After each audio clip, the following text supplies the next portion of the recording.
Hello friends, कैसे हो आप सभी। तो दोस्तों, जो राजस्थान सब ordinate and ministerial service selection board यानी कि RSMSSB ने अपना जो लैब असिस्टेंट की जो रिक्वायरमेंट है उसका जो नोटिफिकेशन है अपनी वेबसाइट के ऊपर अपलोड कर दिया है। तो चलिए बात करते हैं इस नोटिफिकेशन के बारे में डिटेल से। जैसा कि आप देख सकते हैं दोस्तों, वैकेंसी जो है वो है लैब असिस्टेंट की, यानी कि RSMSSB लैब असिस्टेंट की रिक्वायरमेंट है जो उसके जो 2022 के ऑनलाइन फॉर्म है। एडवर्टाइजमेंट की अगर बात करें तो एडवर्टाइजमेंट जो नंबर है वो है अपना 4/2022। और अगर हम स्टार्टिंग डेट की बात करें फॉर्म की तो वो रहेगी अपनी 25 मार्च, यानी कि 25 मार्च से फॉर्म स्टार्ट होंगे। और अगर लास्ट डेट की बात करें तो वो रहेगी 23 अप्रैल, यानी कि 25 मार्च से फॉर्म स्टार्ट होंगे और 23 अप्रैल तक फॉर्म फिल होंगे।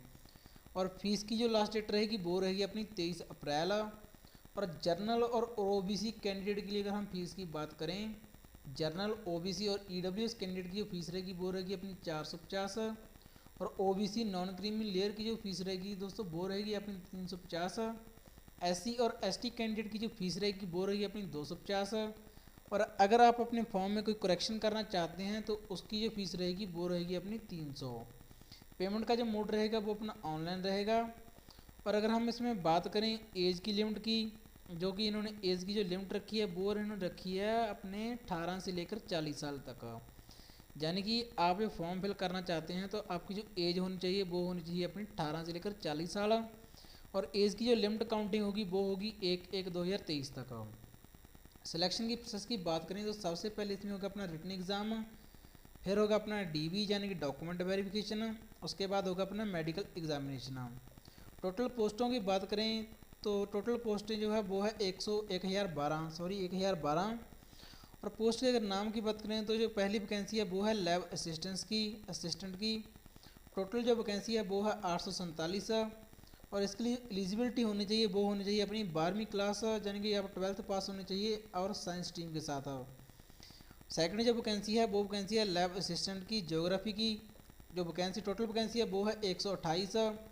और इसके लिए जो एलिजिबिलिटी है वो है अपनी 12th क्लास पास सिंपली। और थर्ड जो वैकेंसी है वो है लैब असिस्टेंट की, यानी कि होम साइंस की। इसकी जो टोटल वैकेंसी है वो है 37। और इसकी जो एलिजिबिलिटी है वो है अपनी 12th class pass with home science. और एरिया वाइज अगर वैकेंसी की बात करें तो वो है जैसा कि आप देख सकते हैं। एरिया वाइज अगर वैकेंसी की बात करें तो एरिया वाइज जो वैकेंसी इन्होंने रखी है लैब असिस्टेंट्स की वैकेंसी रखी है, कोड है जिसका 1 से 5 लेकर। नॉन TSP एरिया के लिए जो वैकेंसी है वो रखी है 577। और TSP एरिया के लिए जो वैकेंसी रखी है वो रखी है 270। यानी कि टोटल जो वैकेंसी है दोनों को मिलाकर वो है 847, यानी कि 847। और जो लैब असिस्टेंट की जो पोस्टें हैं यानी कि वैकेंसी है ज्योग्राफी के लिए उसका जो कोड है वो है 6। और नॉन TSP के लिए जो वैकेंसी है वो है 123। और TSP एरिया के लिए वैकेंसी है वो है 5। टोटल जो वैकेंसी है दोनों को मिलाकर वो है 128। और लैब असिस्टेंट की जो वैकेंसी है होम साइंस की उसका जो कोड है वो है 7। और जो नॉन TSP के लिए जो वैकेंसी है वो है 35। और TSP एरिया के लिए वैकेंसी है वो है 2, यानी कि दोनों को मिलाकर जो वैकेंसी है वो है 37।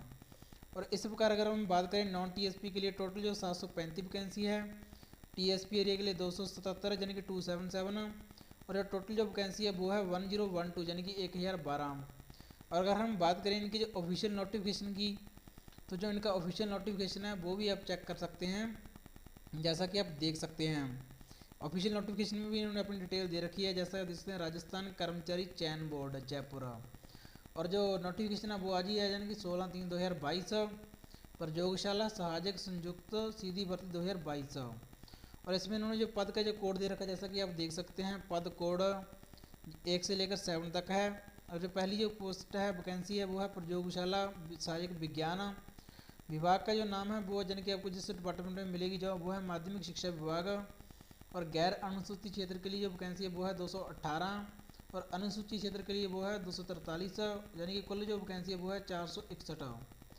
इसी प्रकार उन्होंने जो सभी वैकेंसी की अपनी डिटेल दी हुई है और अपनी डिपार्टमेंट की डिटेल दी हुई है। आप देख सकते हैं टोटल जो वैकेंसी है वो है 1012। इसी प्रकार आप इनकी ऑफिशियल वेबसाइट पर जो है नोटिफिकेशन वो भी आप चेक कर सकते हैं। इसमें इन्होंने जो बताया है कि जो अप्लाई हो गई है फॉर्म, वो इनकी ऑफिशियल वेबसाइट है जो www.sso.rajasthan.gov.in। इसके ऊपर जो फॉर्म है वो ऑनलाइन फिल होंगे, यानी कि आपने जो अपनी SSO ID क्रिएट की है उसी के ऊपर आपको लॉगिन करके अपना जो फॉर्म है वो फिल करना है। इस प्रकार आप जो पूरा का पूरा प्रोसेस है जो इनकी ऑफिशियल नोटिफिकेशन में आप चेक कर सकते हैं। इन्होंने जो पूरी की पूरी डिटेल है वो अपने ऑफिशियल नोटिफिकेशन में दी हुई है, यानी कि आपके पास स्पोर्ट्स का कोई सर्टिफिकेट है, जो भी आप यानी कि एक्स सर्विसमैन है या दिव्यांगजन है, यानी कि आप जो डिफरेंशियली एबल्ड होते हैं, और अनुसूचित क्षेत्र वेतनमान यानी कि जो अपना पे स्केल दे रखा है वो है यानी कि लेवल 8 और लेवल 5 का जो होगा। इसी प्रकार जो अपनी शैक्षणिक योग्यता दे रखी है इन्होंने पद कोड 1 के लिए, पद कोड 2 के लिए यानी कि 2 से 5, पद कोड जो 6 है, भूगोल के लिए जो 7 है। इसी प्रकार उन्होंने सभी की जो अपनी डिटेल है वो अलग अलग दे रखी है। और जैसा कि आप देख सकते हैं जो राष्ट्रीयता जैसे भारत का नागरिक हो जो सिंपल होता है, आपको पता ही है। आयु जो है वो 1 जनवरी 2023 को 18 वर्ष की आयु प्राप्त कर चुका हो तथा 40 वर्ष का नहीं हुआ हो, यानी कि आपकी जो 18 साल से लेकर 40 साल के बीच में आपकी एज होनी चाहिए।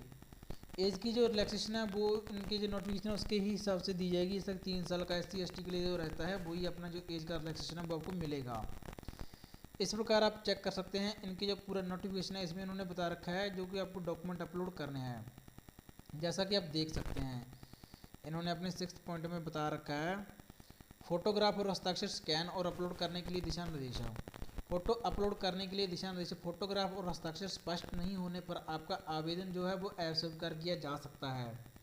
आवेदक को नवीनतम रंगीन फोटो अधिकतम 6 माह पुराना अपलोड करना चाहिए। मोबाइल व अन्य समय रचित फोटो का उपयोग नहीं करें, यानी कि जो आपको फ़ोटो अपलोड करनी है वो आपको स्कैंड अपलोड करनी है। यदि आपकी फ़ोटो जो है वो क्लियर नहीं होती है तो आपका जो फॉर्म है वो रिजेक्ट हो सकता है। फ़ोटो की जो पृष्ठभूमि यानी बैकग्राउंड है वो सफ़ेद या हल्के रंग का होना चाहिए। फ़ोटो में आवेदक का चेहरा कम से कम 50% जगह घेरना चाहिए। फ़ोटो में आवेदक का चेहरा एवं सिर किसी भी कपड़े, छाया, बालों द्वारा ढका हुआ नहीं होना चाहिए। आवेदक का सिर, आंख, नाक और ठोड़ी स्पष्ट रूप से दिखाई देनी चाहिए। यदि आप चश्मा पहनते हैं तो फोटो खिंचाते समय चश्मा पहन सकते हैं, लेकिन चश्मे पर चमक फ्लैश नहीं होनी चाहिए। आवेदक की फ़ोटो में काला या धूप का चश्मा नहीं होना चाहिए। फ़ोटो JPEG प्रारूप में होना चाहिए। इसका साइज जो है वो 3.5 सेंटीमीटर से 4.5 सेंटीमीटर होना चाहिए। फ़ोटो JPEG के पिक्सल न्यूनतम 240x320 एवं अधिकतम 480 x 640 0.3 मेगापिक्सल होना चाहिए। फाइल का जो आकार है वो 50 KB से 100 KB तक का होना चाहिए। स्कैन की गई फोटो का आकार 100 KB से ज़्यादा नहीं होना चाहिए। परीक्षा के समय प्रवेश पत्र उपस्थिति पर लगी फोटो आवेदक से मेल खानी चाहिए, अन्यथा उम्मीदवार अयोग्य ठहराया जा सकता है। ये थे दोस्तों फोटो अपलोड करने के निर्देश, और इसी प्रकार इन्होंने दे रखा है जो आपको अपने सिग्नेचर अपलोड करने हैं। आवेदक एक सफ़ेद कागज A4 साइज पर 7 सेंटीमीटर चौड़ाई एवं 2 सेंटीमीटर ऊंचाई के आयताकार बॉक्स के भीतर काले या गहरे नीले रंग के पेन से हस्ताक्षर करे, और हस्ताक्षर केवल आवेदक द्वारा किया जाना चाहिए, अन्य किसी व्यक्ति के द्वारा हस्ताक्षर मान्य नहीं होगा। आयताकार बॉक्स में हस्ताक्षर करने के बाद इमेज को स्कैन करवाकर आयताकार बॉक्स तक क्रॉप करके अपलोड करें। परीक्षा के समय प्रवेश पत्र पर किए गए आवेदक के हस्ताक्षर अपलोड के हस्ताक्षर से मेल खाने चाहिए, अन्य उम्मीदवार अयोग्य ठहराया जा सकता है। और जो आपका सिग्नेचर का जो साइज रहेगा वो आपका रहेगा 20 KB से 50 KB तक होना चाहिए। दोस्तों ये जो थी इंस्ट्रक्शन बहुत ही अपनी फ़ोटो और साइन अपलोड करके लेकर जो इन्होंने साफ साफ मेंशन की हुई है। जैसा कि आप देख सकते हैं आंसर की के बारे में, और ऑनलाइन आवेदन में संशोधन की जो प्रक्रिया है, बोर्ड द्वारा ऑनलाइन आवेदन में संशोधन है तो कोई ऑफलाइन प्रार्थना पत्र स्वीकार नहीं किया जाए। यानी कि अगर आप अपना कोई करेक्शन करना चाहते हैं तो आपको 300 रुपये की जो आपका फीस लगेगी और आप अपना करेक्शन कर सकते हैं। प्रमाण पत्रों का जो स्थापन है आपका वो होगा जाति प्रमाण पत्र, यानी कि आवेदन गलत सूचना प्रस्तुत करने की रोकथाम। इस प्रकार जो इनकी जो ऑफिशियल जो वेबसाइट है दोस्तों वो बोर्ड की जो वेबसाइट है वो है इनकी www.rsmssb.rajasthan.gov.in। इससे आप जो डिटेल प्राप्त कर सकते हैं। तो उम्मीद करते हैं दोस्तों आपको जो वीडियो पसंद आई होगी। अगर आपको वीडियो अच्छी लगी तो हमारा चैनल को सब्सक्राइब करें। धन्यवाद। जय हिंद, जय भारत।